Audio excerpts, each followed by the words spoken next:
Ask the poll question of Daniel Jeremiah, Christopher. Ask the poll question All right, of him. DJ, who should be panicking most after week 1? Browns, Cowboys, Eagles, Vikings. I would say Eagles because, I mean, they've got the offensive line. I mean, got to get Lane Johnson back, which they will, but Brandon Brooks is a big loss, and they've got to figure out what their formula is. They've got to get Miles Sanders back healthy as well. But that one was probably the most disappointing game to me was how they got kind of manhandled by the Washington football team. So what's more surprising to you, Daniel, coming off of Sunday, that the Cowboys fans would be lamenting a head-scratching decision by their coach to go for it instead of kicking the game-tying field goal, opening up the team to a questionable call at the end that screws them over, or the Bucs lamenting the fact that their quarterback threw a pick six and couldn't protect the football? Which one is? Yeah, that was. I think the Bucs one was probably the most ironic. And to have Jameis in the building, that was the topper.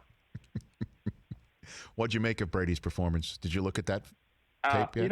I watched it. The encouraging things were I thought his velocity was good. I thought he actually moved around pretty well. And looked like kind of the same Tom from that standpoint. He didn't see the field great, which is very unusual for him. And he missed a couple throws, but to me, it was just somebody that's just not quite comfortable yet. And let's be honest, the Saints' defense is really, really good with a secondary that's loaded. So I'm going to feel like I know a little bit more about that team over the next couple weeks. I didn't think that was really set up for any success there in that game. So I guess, again, you think Kyler had the best offensive tape of week 1? Kyler and Lamar that was fun to watch. Okay, best defensive tape of week 1.